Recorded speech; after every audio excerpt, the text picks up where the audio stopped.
Wonderful day to do a show. I'm Mary Grace, The Mary Grace Show, and I am here with Dr. Shawn Baker, the Carnivore Doctor, for episode 15 of Healing America and Beyond. And we have a little cameo visit today with our friend Daisy. Show the whole dog so we See, can I see almost how am. She's not she's much to so her. cute. Yeah. So She's all about 6.5 pounds, so she's monster. oh, well, that's right. You just keep doing arm curls with That's that. right.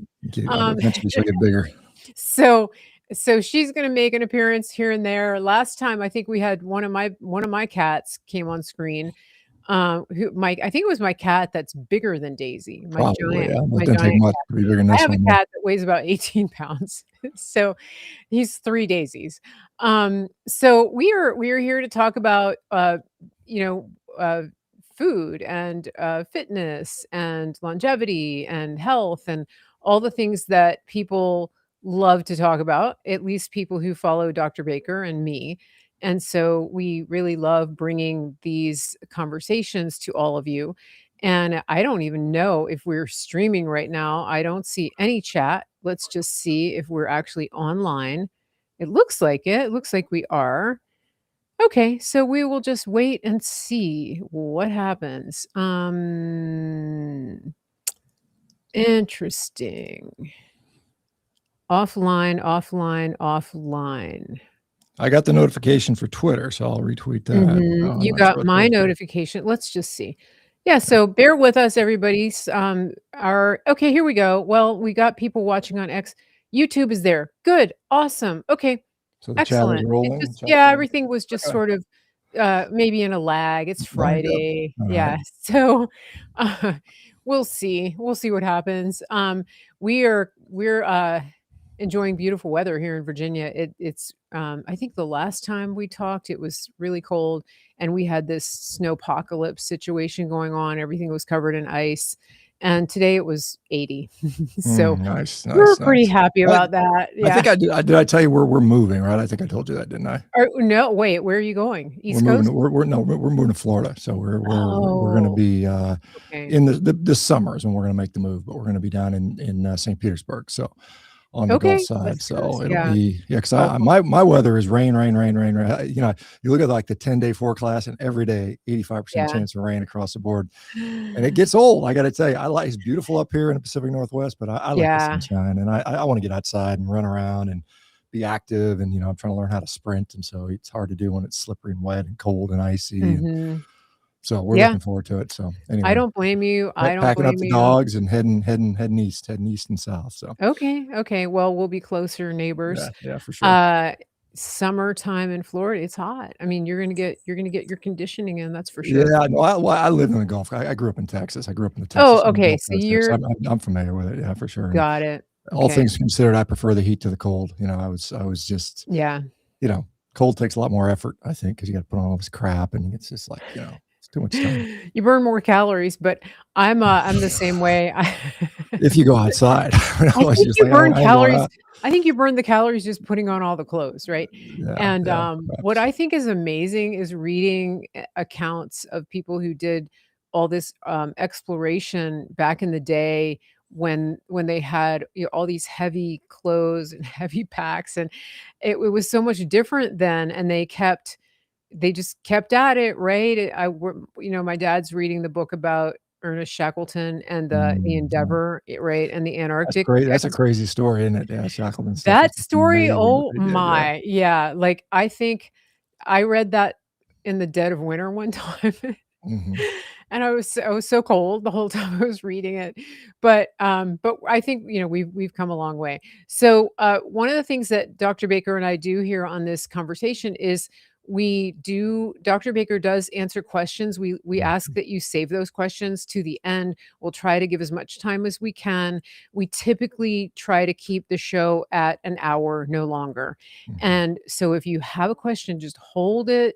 And then at the end, we'll give you a chance. It gets lost in the chat if you start asking Yeah, questions I see a now. couple good questions in there that I see you guys asking about Zepbound and some of the other stuff, and schizophrenia, and I'd like to address those. But yeah, we'll kind of do our normal chat stuff, and then we can Okay. get back to those things. Yeah, So, and I'll make a note so we don't forget that. what is new in So the world that you've observed that you want to chat about? Is there anything there? Well, I thought something interesting came across my radar, and that Mhm. is that, Secretary Kennedy was talking about color coding the food labels. Oh, yeah, yeah. Did you see that? And I Yeah, thought that yeah, basically how processed they are, red, yellow, and green, basically, Mhm. yeah, yeah, yeah. Yeah, so I thought that was interesting because, a long time ago, people learned how to read labels, or so we thought, but that Mhm. was based on the fat-free, low-fat movement, and they were really taught to read about macros, not so much about ingredients. Yeah, And I think now that we're moving toward single ingredient, minimally processed foods, I think it's a good thing that we're gonna have, um, sort of a color code so that you can look easily and say, "Okay, this is a green food," which I'm yeah, yeah. assuming they're gonna use green for Whole Foods, right? You know what I would like to see? And What? and again, I mean, how much obviously there's labels, people can flip the back over and see what's on there, but, Yeah. people when they do it, the information is available to people. But I think this, maybe it simplifies it for some people that just Mhm. really aren't aware that, hey, this ultra processed stuff potentially has harmful ingredients in it that are bothering me. And, it'd be interesting if they used to range the grocery store by that. Like, here's a red section of the grocery store, here's the yellow section, here's a green section. And you don't even have to think. You just walk in there to the green section, buy all your fruits, vegetables, meats, seafood, dairy, and then walk out. And then the other one is kind of like the minimally stuff. And then the other one is just the Mhm. radioactive food who's on the one side there. And so you can kind of just kind of skip like I do now. I just kind of, Right. Right. it's just a thoroughfare for me to walk through. It could be a shelf full of bricks for all I care, because I don't even, potato chips, all Right. crap. I Right now. I can't I don't even yeah. think about that stuff anymore. So, I can't remember the last time I went down one of the interior aisles of the grocery store, and I mean, I don't know what half that stuff is.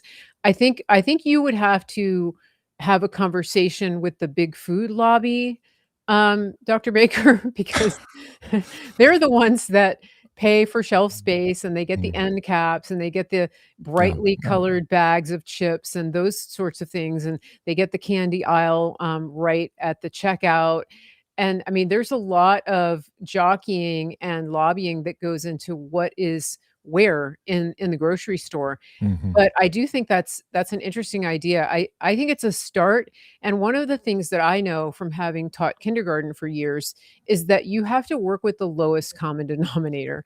And so, literally, color coding is a Yeah. good start Well, I mean, because that's what they do in Europe. I mean, Europe, you go to, yeah, Europe, and they've got A, B, C, D, E, F, or I think maybe it's okay. F or E or something like that. And, it's kind of a shame because, like, red meat is given the lowest grade and stuff like that. So I mean, you got to defend where these things fall in those Mhm, things. But if you say we're going to base it upon the degree of processing and the degree of sort of non-nutritive ingredients like emulsifiers and mhm. preservatives and those types Yeah, of things, yeah. I mean, it's just a way to divide the food. Whether it makes people healthier or not remains to be seen. I suspect Mhm. it possibly will. And again, will people follow that? Do people care?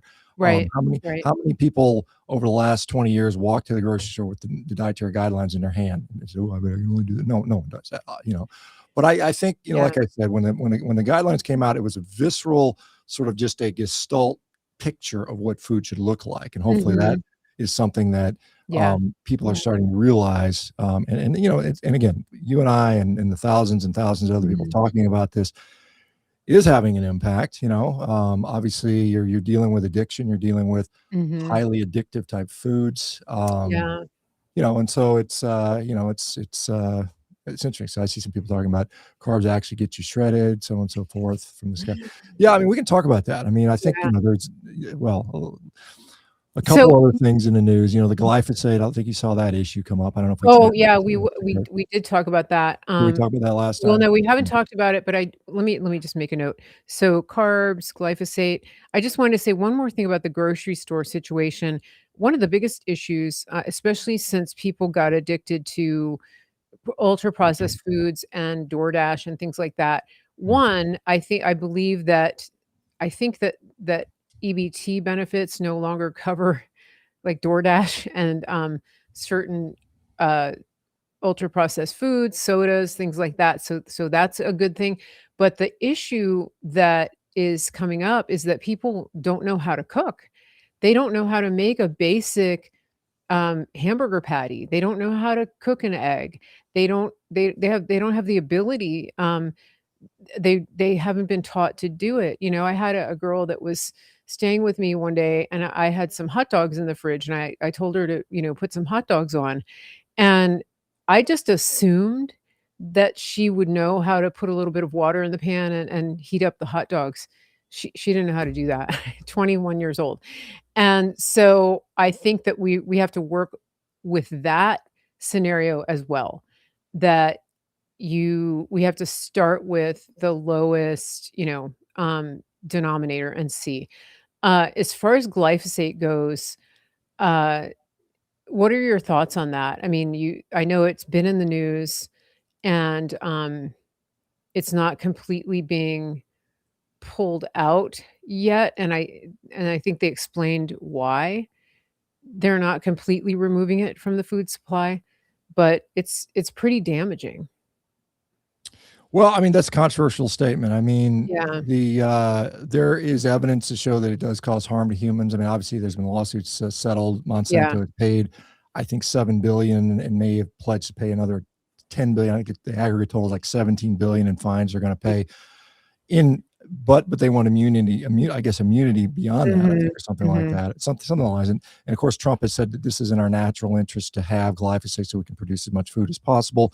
Currently, much of the ingredients for glyphosate is being produced offshore, perhaps in China and stuff like that. So they're trying to say, hey, this is critical to our infrastructure for food, and we need it for the mhm. short term at least. Right, And I right. think most people concede that we can't just do away with pesticides tomorrow because the food Mhm. system would utterly collapse. Can you transition away from that?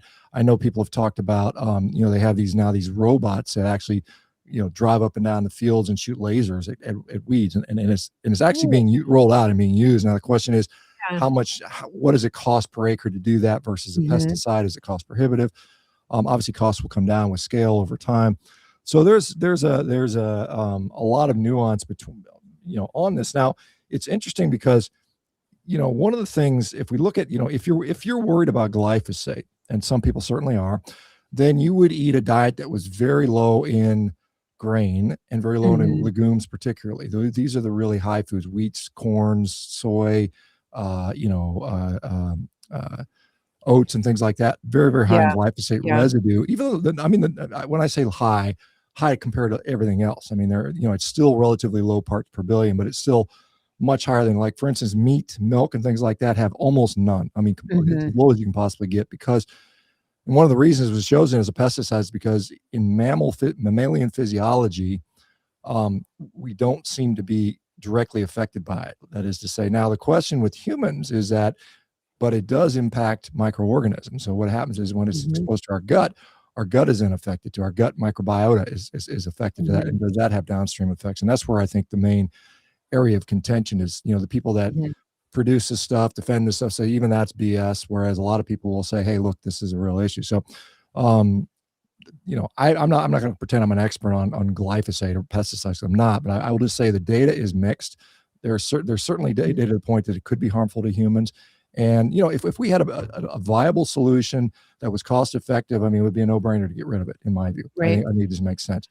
Yeah. Um, I if think one of the Yeah, go one ahead. of the things that I think, Kennedy is trying to do is also to revert our farming practices to regenerative farming, which mitigates the need for all of these herbicides and pesticides to a large degree, Yeah, and to return to, like, small, like, mixed farms instead yeah. of giant monocrops. Have you seen that? Well, yeah, I mean, that's the argument for years now. I've talked to this, and I understand both sides reasonably well. I mean, Mhm. that certainly has been shown to be effective in certain areas, in certain climates, in certain, biospheres. Some people will say, hey, it's tough to do this in the winter in Montana. It's frozen over. It's hard to do Mhm. that. Then you got Mhm. guys like Gabe Brown in North Dakota doing it. So, I mean, it's like, it's one of those things where, um, you know, could we convert our entire grazing system into a regenerative system overnight? Probably not. This is probably generational. There'd be over a couple generations where we could Mhm.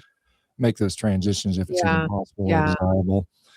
But yeah, I mean, it's the glyphosate stuff is, like I said, if you want to avoid glyphosate, go carnivore. It's the best diet to avoid glyphosate. I can tell you that. Same thing Mhm. with plastics. Yeah. Interesting. This is something I didn't realize.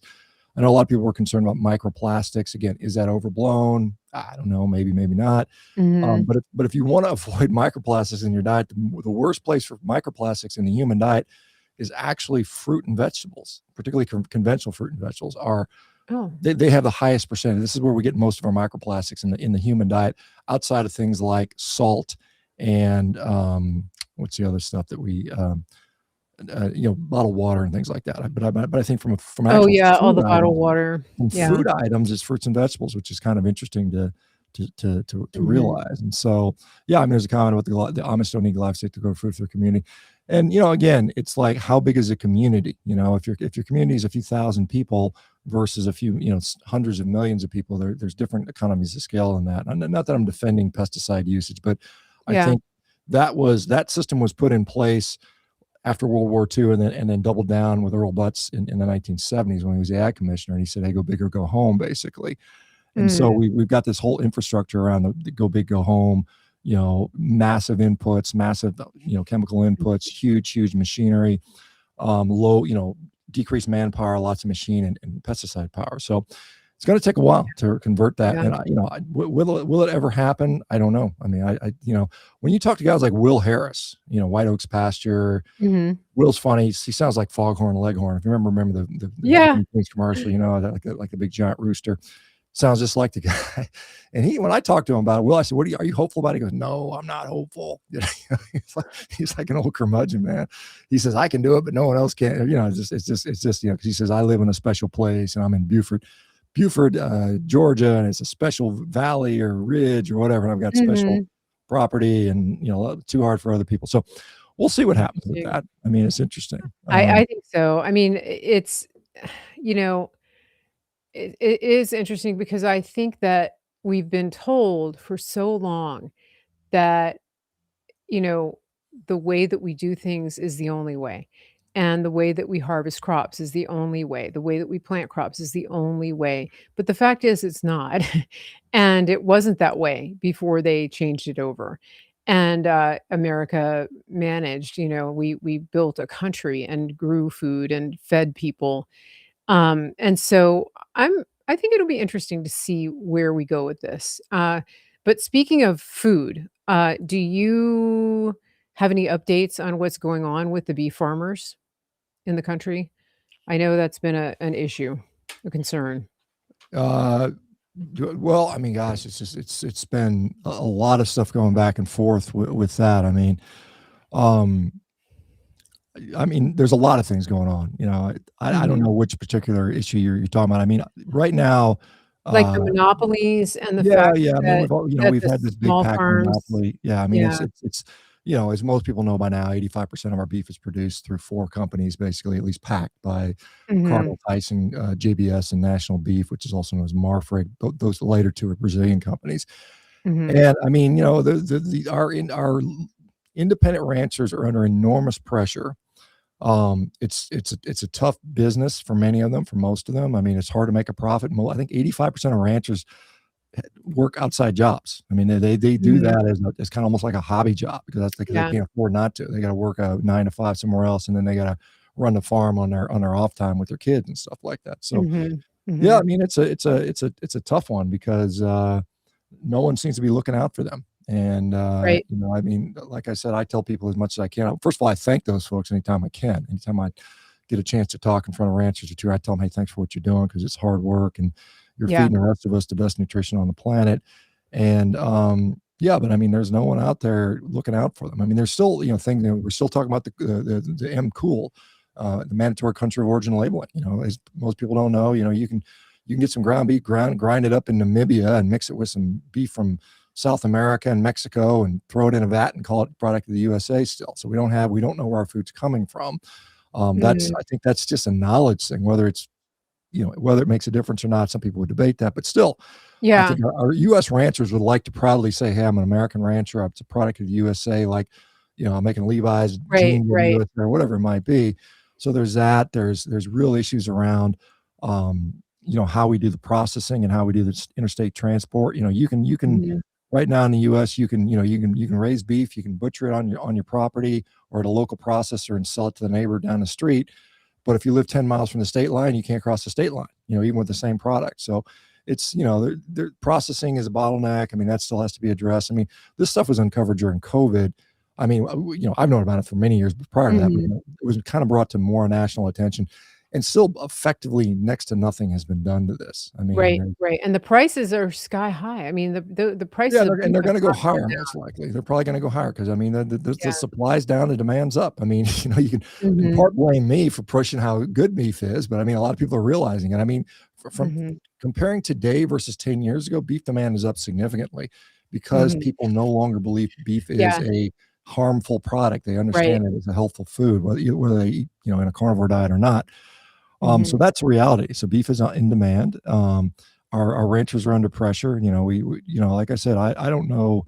I mean, if I could wave a magic wand, I would say, hey, let's subsidize these guys so they can get on their feet and produce food. Yeah. You can. I'd rather subsidize cattle ranchers than Somali friggin' leering centers. I mean, if we're talking about spending money, it's kind of the hopefully it The doesn't cattle seep into ranchers need the. to start identifying as Somalians. Um, so but speaking of beef, listen, we have our guys out in Oklahoma. Let's talk about them today because we do have a company that sponsors our show, and that is griddownchowdown.com. This is a Mhm. freeze-dried product, and, this is for some people use this as their main beef supply. It's ground beef, you add water, and if you're one of those people, maybe you don't have a lot of refrigeration, maybe you live far away from the city or for wherever your source is, you can get a monthly subscription of this. But a lot of people use it for prepping, they use it for camping, off-grid applications, things like that. It's a fantastic product. You can get a bigger pack as well. They also have been making jerky, and I think it's wonderful. And they're sourcing from American farmers and ranchers right out in the heartland. And so one of the best things about this too is when you do buy from them, you are helping to support and save American grasslands and grazing and farming and ranching. So that's a big plus. It's griddownchowdown.com and use promo code Mary Grace. You're going to get a little discount and then you can get a better price on the monthly subscription. You don't have to do the monthly. You can buy a one-time order and do it that way as well. Keep in mind that this is a small boutique company. They're not a big box, so they're probably not going to ship it to you within minutes of you ordering. So just have a realistic expectation. Great guys. They are doing a great thing out there. And so griddownchowdown.com, promo code Mary Grace. Please support them and put your money behind American farmers and ranchers so that we can keep bringing American beef to people's tables. Dr. Baker, we haven't even mentioned yet what you're doing out helping so many people with your company with Mhm. Rivero. We haven't it hasn't come up once during the conversation. So let's Well, that's a let's talk shame. about that a little bit. I know we usually weave it into the conversation, but Yeah. let's talk about that a little bit and tell people how you can help them, whether it's through diet, lifestyle, reversing issues that they may have been struggling with. Tell us about Rivero. Yeah, and I think I'll talk more about this Zepbound weight loss drug stuff in a second because this kind of lends itself to that in many ways. So, many physicians will say that diet and lifestyle are important, and that really is kind of the end of it. They might say, hey, you need to clean up your diet and um, you know sort of, but they don't really provide any resources. And so what we do, and I wholeheartedly believe that much of the chronic disease that we deal with today is amenable, in many cases reversible or quote unquote curable with appropriate lifestyle treatment. And I think I've seen that. And the reason I say this is because I see it every day. Literally, I see this happening every single day of my career. And so what we do is we are a all 50 state, online digital healthcare company with physicians and doctors that are on board that get this stuff. We have an entire dedicated clinical team that's dedicated to you. You get a health coach that's going to be, working with you, every week to help you to implement, to stay on track, to answer questions, to make adjustments, to we have you upload your data on a daily basis so we can examine it, so that we can start to make the adjustments. And we've had people that have already been on low carb and ketogenic and carnivore diets come to us still struggling, and we were able to help solve them with a lot of those issues, and get them on the right path, and in many cases get them off medications, and again, Mhm. this is, I don't care what your strategy is to try to get healthy. You have to turn that into a lifelong, sustainable process. You got to Yeah. build habits, you got to build a mindset, and this is what this helps to do. And I meet with all the patients twice a week. Every week I have a big meeting, and we chat and we talk, and we provide strategies, and that type of stuff. So I get, that's really my favorite part of the week, because I get to spend time talking to these people and seeing their successes and help them through their struggles. But yeah, if you are somebody with metabolic disease, obesity, diabetes, hypertension, you've got autoimmune disease, you've got inflammatory issues, we would love to help you. I'd love to see you. And we can hopefully help turn your life around. And it's not Excellent. something you do for the rest of your life. You do it for a period of, most of our patients were with us for about 6 months, and then we get them tuned up and out the door, and they're good to go. And hopefully they don't they don't need us anymore. That's the goal there. And Yeah, 'cause I think, good.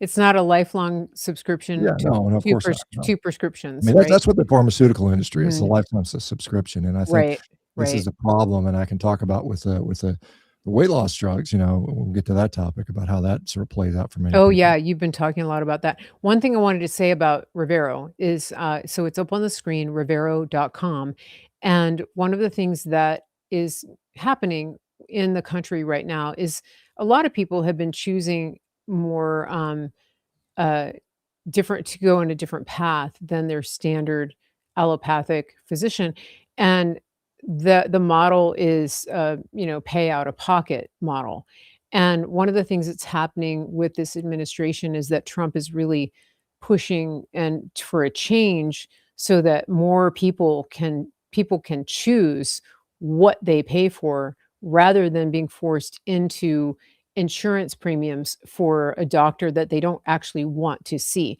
And the reason that Dr. Baker and other doctors, like our friend Dr. Troy, the reason they don't take insurance is because it's the insurance companies are rigged in such a way that they don't pay for the diagnostic testing. They don't pay for preventive uh, strategies that are offered by teams like Dr. Baker's at Rivero. That's one of the big reasons there's no point in filing insurance. Plus, it's just a bureaucratic quagmire. And so if you're wondering and you go to the website and you go, "Oh, dang, they don't take my insurance," that's actually a better thing. And so I think that we are going away from that model of people depending on just the insurance to make a decision about what you can and can't do to take control of your health. And because we don't necessarily want people just simply living longer. We want quality of life as people age, not just simple length of days, especially if you're being kept barely alive by a bucket of prescription pills and this procedure and that procedure, and the insurance, and the people that are the happiest are the insurance companies. That's what I want to see change. Dr. Baker wants to see it change.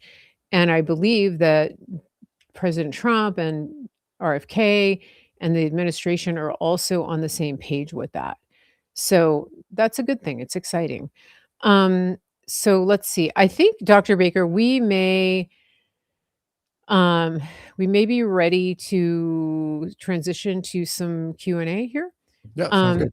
yeah, but let's see. Let me see if we missed anybody. Well, the first thing that came up was, talking about, Zepbound, something in Yeah, I the think there was a question before schizophrenia. that. There was one about schizophrenia, and somebody saying, can we help with schizophrenia, or how do you help with schizophrenia? And I Oh, can't I thought remember. they said it helped them. I thought they said the carnivore diet helped them with Said, schizophrenia. how to put my schizophrenia in remission. There's a question here from Oh, okay. Jaden, looks like. Well, I mean, this is obviously a controversial topic. I mean, RFK came Mhm. out saying the ketogenic diets can put schizophrenia, can cure it.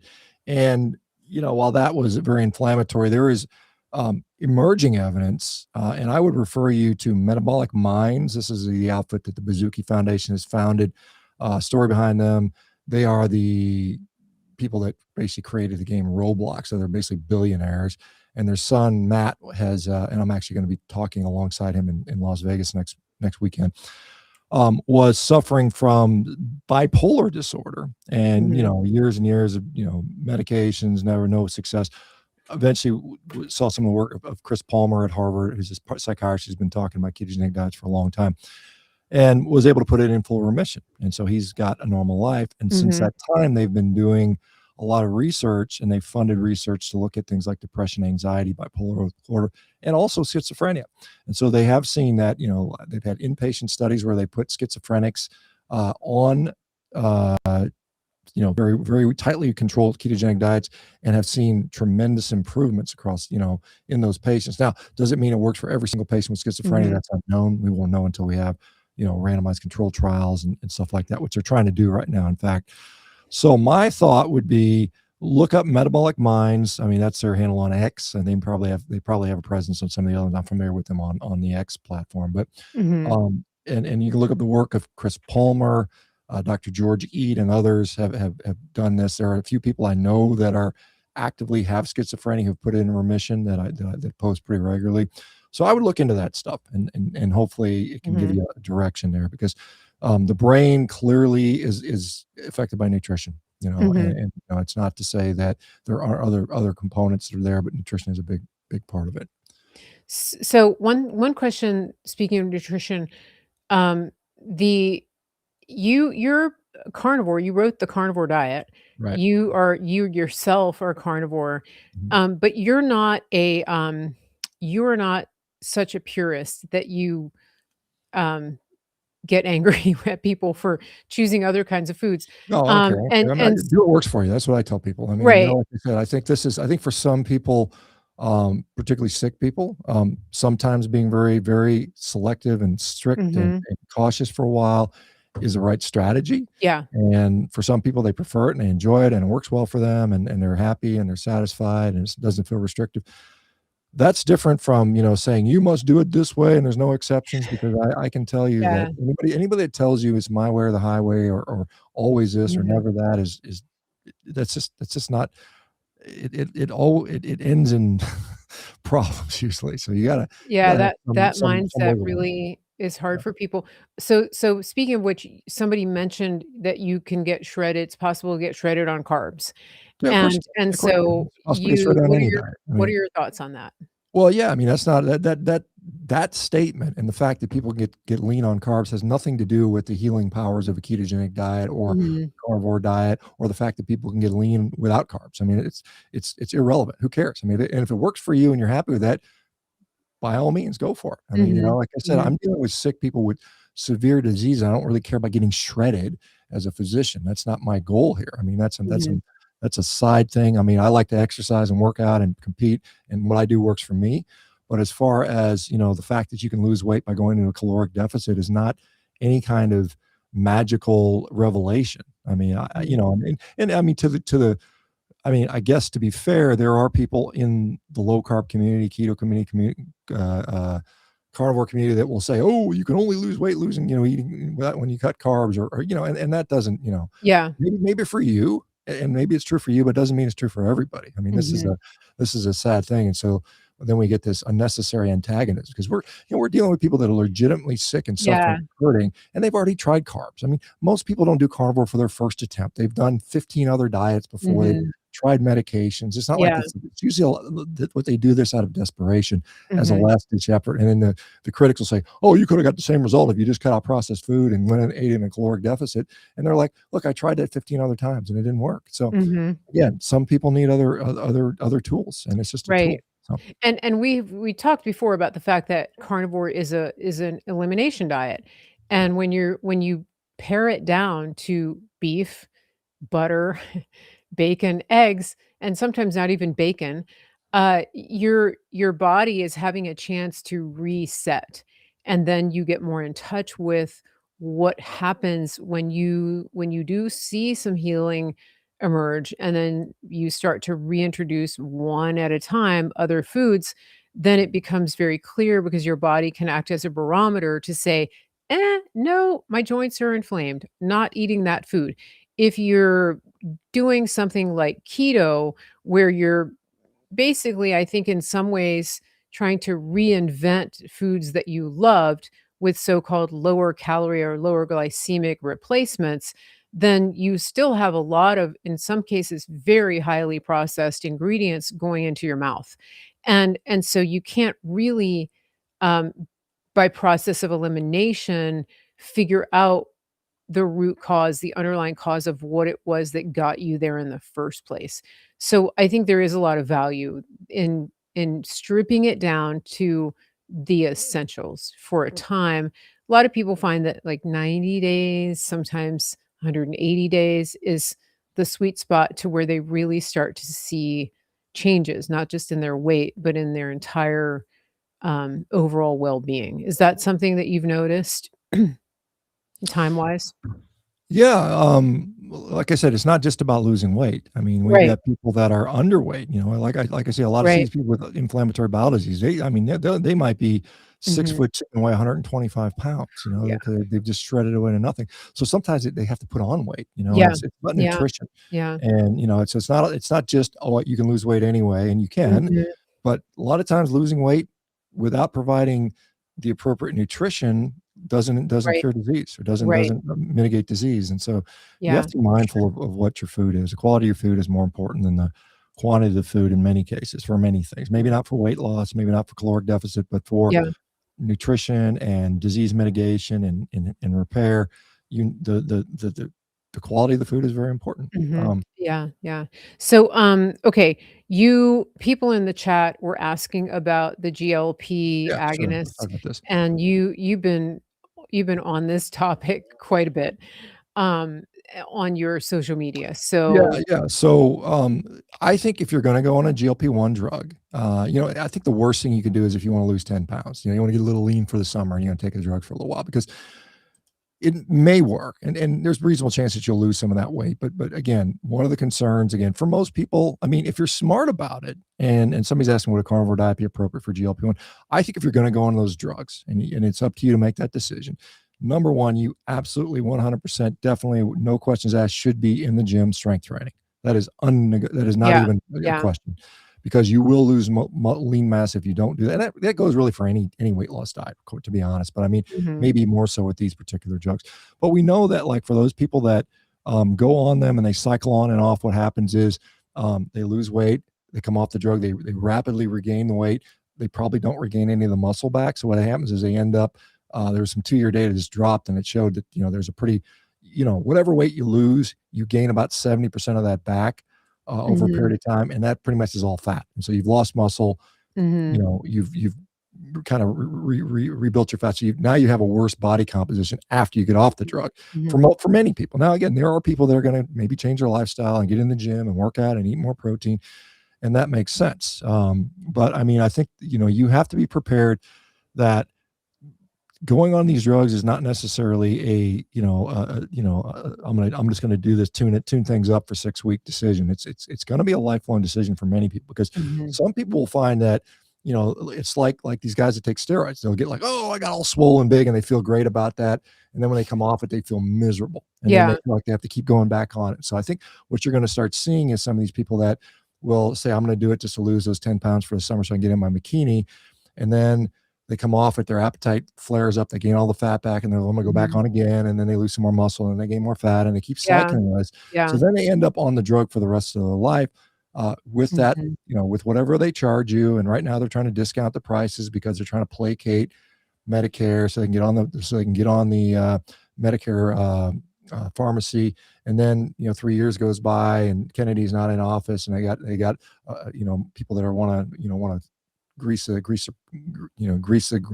gears for the pharmaceutical. Then the prices come back up, and now you're hooked on this drug for the rest of your life, potentially. Again, I'm not saying everybody's going to be like this, but this is a real concern.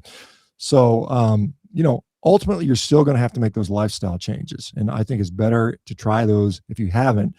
And this is what we do at Rivero. We get people that are, maybe struggling to be consistent, and we help them to stay consistent. And Mhm. we motivate, keep them accountable. We cheer them on. We yell at them. I mean, I'm just saying. I mean, we do whatever it takes to Yeah, help people yeah. stay consistent and get better and develop the habits. And I think that is the key here. Mhm. Like I said, there was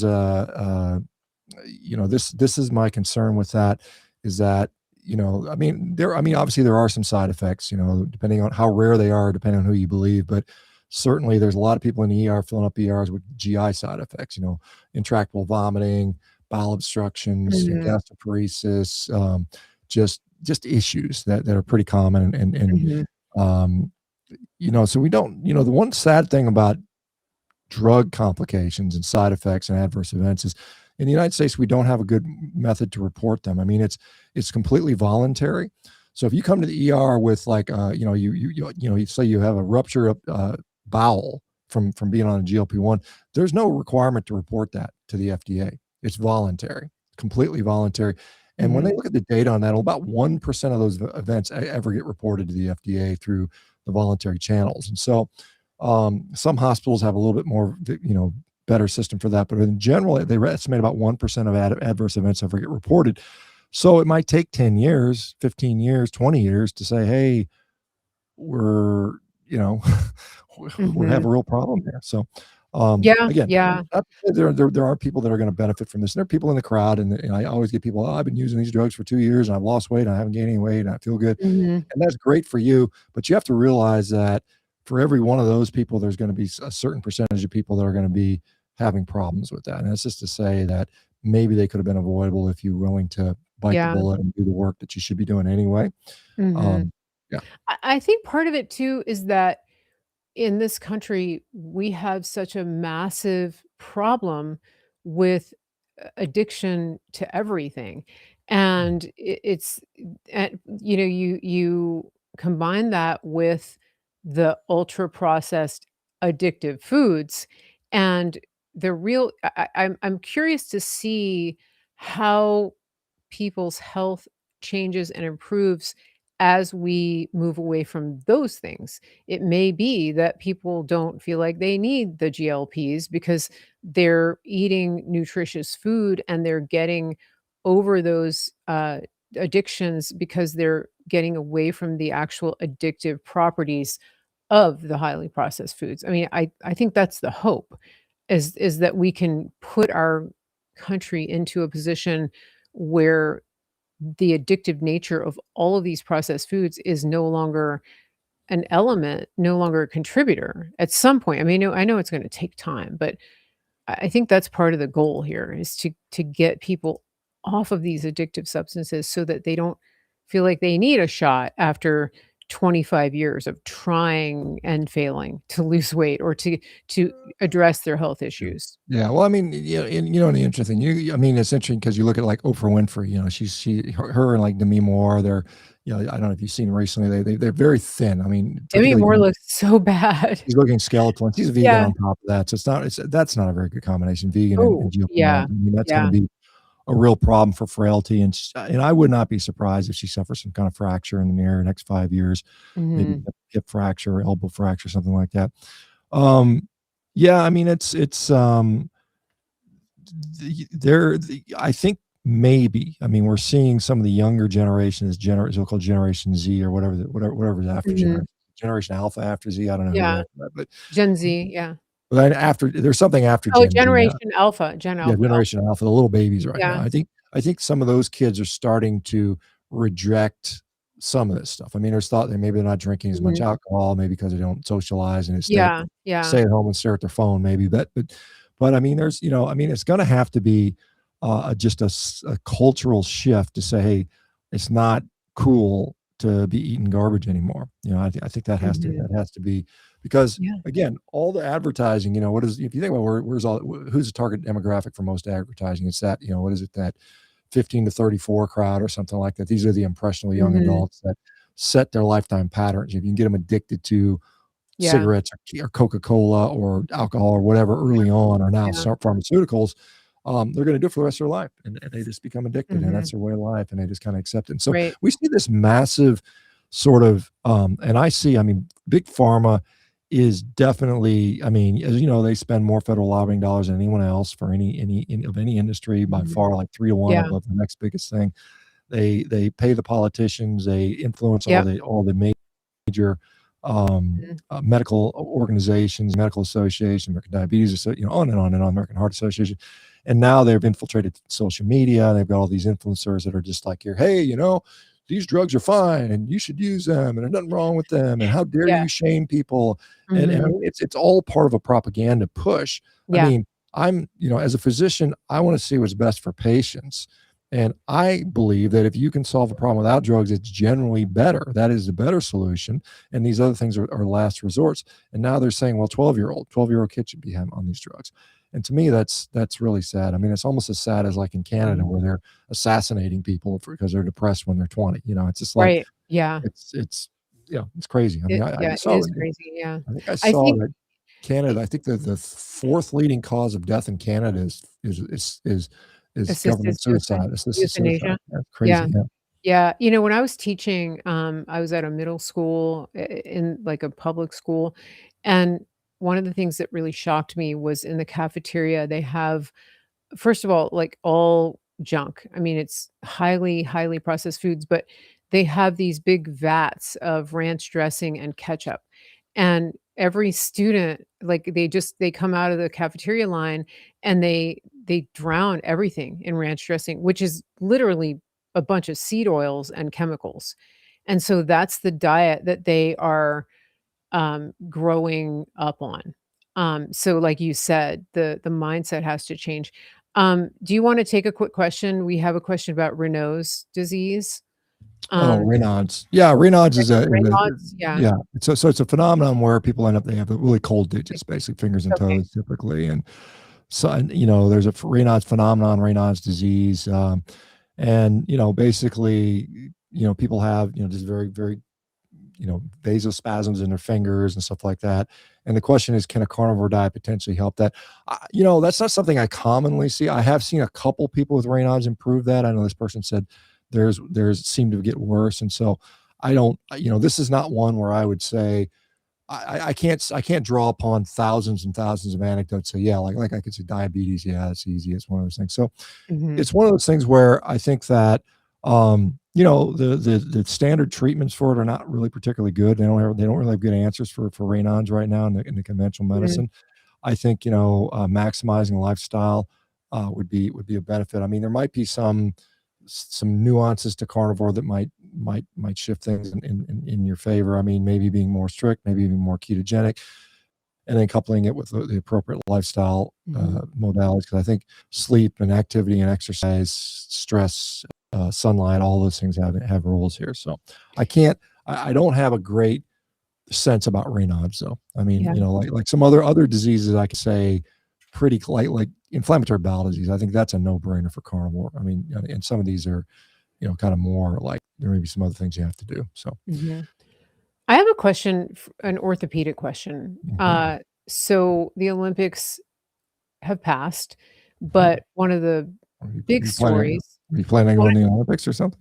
No, no, I wanted to ask you about Lindsey Vonn as Yeah, an yeah, orthopedic. So she had a pretty bad tibial plateau fracture. Yeah, yeah. yeah, so I just wanted to get your thoughts on that, on how what you think her prognosis is. I think there was some question about whether she might lose her leg, but I think the surgeon that saw her when she got back to the US was able to mitigate that Mhm. and Yeah. release the Yeah, pressure in there. she probably developed some compartment syndrome. So what happens is when you have high energy trauma, um, Mhm, our muscles are surrounded by a layer of fascia, and it's like a tight sleeve. And when the pressure builds up and builds up and builds up and it can't escape, that pressure causes the blood circulation to cut off because there's too much pressure. It's like having a real mhm, tight blood pressure cuff on it. So they pump it up to like 500 and you can't get any blood through in there. So what happens is the muscle starts to become necrotic. So it dies.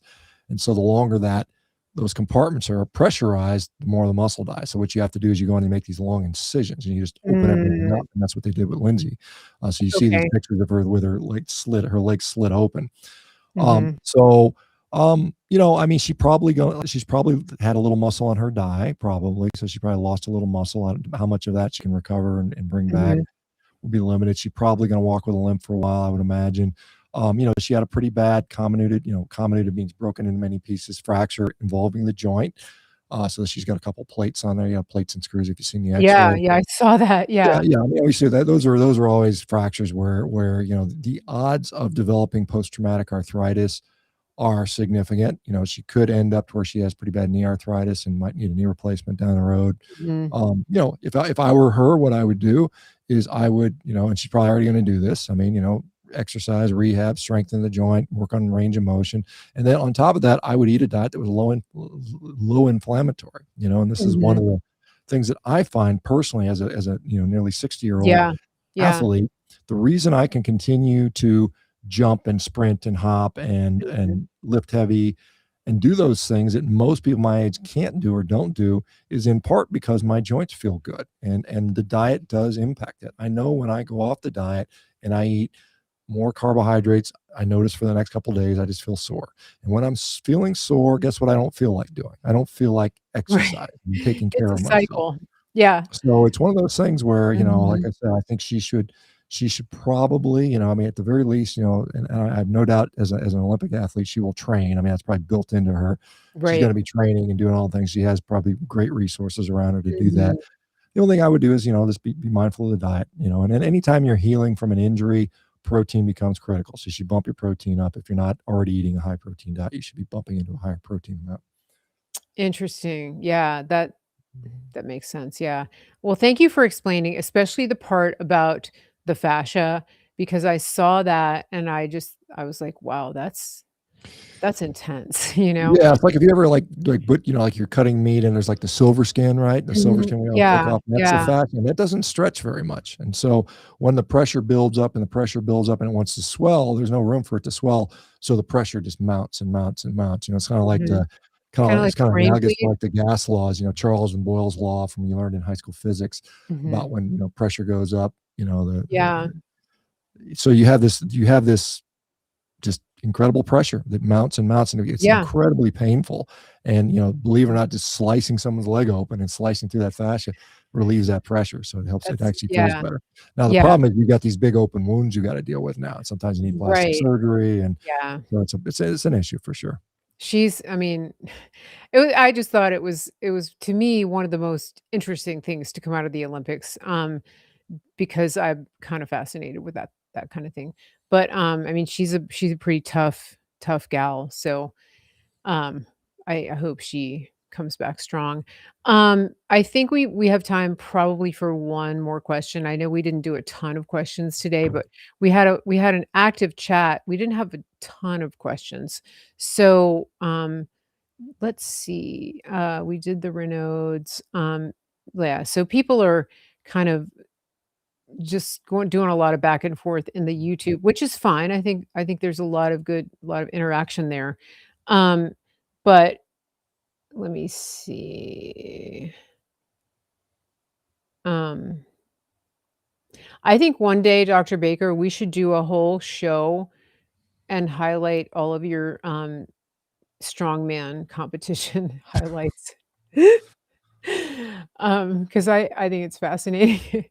So, and you put a picture up the other day. I thought I had saved it, and you were kind of a fatty, like, when you were Yeah, I younger. mean, when I was probably late 30s, I was, I mean, I spent 20 years weighing in excess of 285 pounds. And I mean, I picked the most unflattering picture I could find of me, but I mean, and truth be told, I was still a big, strong, kind of a hulking character. I Yeah, mean, I yeah, was not lean by any stretch, but you wouldn't see me and say, "Oh, look at that fat guy." You'd say, "Look at that big son of a bitch." I mean, I was right. a big, strong guy, big, huge traps, and I was strong. I could Yeah. deadlift close to 800 pounds. And I was fast and I could jump. I could still dunk a basketball when I weighed nearly 300 pounds. So, I mean, in my Wow. 40s. And so, Yeah. um, so I And you mean, threw the log, like the yeah, yeah, caber. Yeah, long I used to pole. compete. I was in the Highland Games. I was a world champion in that. So we'd run Yeah. down. You'd run with those big poles, those cabers we call them, and we'd run with them, and you'd have to flip them over. And so that's took a little bit of being able to really just sprint and then explode at the end. And so, It's I may, amazing. in fact, I'm thinking I may do that when I turn 60. I may do one on just for fun, throw the There's tilt back one on and go. there's a Highland Games competition coming up really soon, I saw. Where Well, is they're it all going? over the country. They're all over the US. Okay. There's probably 500 games a year in the US throughout the, when I used to do that stuff. I did that stuff Mhm. throughout my 40s. I did that stuff. And so Yeah, I'm just, I'm literally like, my level of strength right now at 60 is almost identical to what it was in my 40s. that's amazing. So, I mean, I haven't lost anything, which is So kind of, I you just got just done gotta keep deadlifting tonight and I yeah. just, it's 405 pounds for 21 reps pretty easily. And, I'm like, I can still probably throw the hell out of stuff. So I may go back and at 60 and just for fun, try to win a Yeah, game and maybe break a record or something like that. that would be Among fun. the other things I'm trying to do when I turn 60. So anyway, Yeah, do it'll be interesting. I'm turning 61 next week, so just trying to get happy birthday. build up thank you, yeah, trying to build back up my strength. I was mentioning, to Doctor Baker off the show that I was really sick. Last show we did, I was kinda coughing and, struggling a little bit, and then I ended up being sick for about a month, and I lost so much of my strength. And it was amazing how fast it happened. And so I've been building back up and I'm working with a trainer just so that I have some focus and accountability to get back on track. But wow, I was like amazed because one of the things I try to do is I make a point of getting on the floor and off the floor, multiple times without my hands, right? Getting up and getting on your knees and just standing up. And I think that's my trainer told me that one of her clients lost that ability during COVID because she Mm. was housebound and she fell and she didn't even realize that she had gotten to that point until she fell and had to scoot herself over to where she could grab onto some furniture and get herself up. And I never want to get to that point. I mean, I want to be way beyond that point, but I think it's for anybody that's, 40 older, keep that in mind. That's something that I think would be the bare minimum is get on the floor, get off the floor multiple times a day and see if you can do it without holding on to anything. And then, you have the other end of the spectrum, which is Dr. Baker is, deadlifting and pressing and jumping and doing very high level sports, which is always a goal for all of us could be to stay Well, strong. like I said, I'm going to give a lecture in Vegas on some of this stuff about, Yeah. I think as an orthopedic surgeon, I think we've been giving, I mean, as a medical community, we've been giving people bad advice for 50 plus years about, what we should do actively wise as a role, or, this low impact, take it easy stuff is harming people. Mhm. There's some caveats around this, but I mean, your muscle, your ligaments, your tendons, your joints, your cartilage needs to experience load to be nourished, quite honestly. Particularly your Mhm. cartilage, particular cartilage. So anyway, Yeah, it does make sense. So I think we gotta wrap it up here. It's yeah. top of the hour. It goes so fast. Yeah, Is there Daisy's getting tired. Daisy's waking up too, so she wants to Oh, see. let's She's got to see. see how Okay, she's doing that's there. gonna see that makes us go viral right there. That's little We got Daisy. a viral dog. Hey, Yep. Daisy. Hi, baby. Look at her little ears. She's so cute. I wanted to remind everybody if you didn't get the notification, please go to my website, marygracemedia.com, and you can get on the mailing list, and then you'll get an email before we go live and do a show like this. Also, a lot of my sponsors are over there on that website, and you can find our Grid Down Chow Down. You can also find our wellness store, which is where you can find supplements. So if you are taking supplements, please avoid the Amazon and things like that. They're known for selling counterfeits. The counterfeiters just make up they copy labels and put them on things that have a lot Mhm. of fillers and binders and sometimes just cornstarch. So, and you're spending still a lot of money. So please make sure you go to my website and look at my wellness store. It's Mary Grace Essentials. And you can go there, you get a discount on your first order, free shipping, all that. But any brand you're using, if it's a reputable brand, it's most likely we have it over there. So please do that for yourself if you're taking supplements, make sure you're investing in the good stuff. So I think that's it, and, let's see Daisy's little face one more time because she's just so cute. There she Look at is. her. So cute. She reminds me of my little cat, Billy. Look at her little face. The "Hey, cat, oh, she's Daisy." insulted. But she's, like, large and in charge, aren't you? Aren't you, Daisy? She runs the house. The other big dogs are terrified of her. Yeah. I bet dachshunds are not no slackers. I No, mean, she doesn't back down. She's tough. She's good. yeah. She's all go. That's for sure. Yeah, When they're she's like awake ba anyway. what they're like badger hunters, Yeah. so they have to be tough. Okay, well, that's it for today, and this has been episode 15 of Healing America and Beyond, and, so we hope that you guys have a good week, good happy spring almost. Go outside, touch some grass, look at the sky, leave your phone in the house, unplug for a while, pretend it's the 80s and you can't take your phone outside with you, and, just be. Go That's skip. what Skip. yeah. Start Skip. skipping. Oh, yeah, skip. Start skipping. Start skipping. I've been meaning to do that. Skipping, look Skipping at the and hopping. Yeah. Skip, sky, hop, look jump. at the Get yeah, out there. look at the sun, talk to God, touch the grass, hop, skip, jump, all that. Leave your phone in the house. Everybody have a great day, and we are glad that you were with us today. Thank you for everybody in the chat and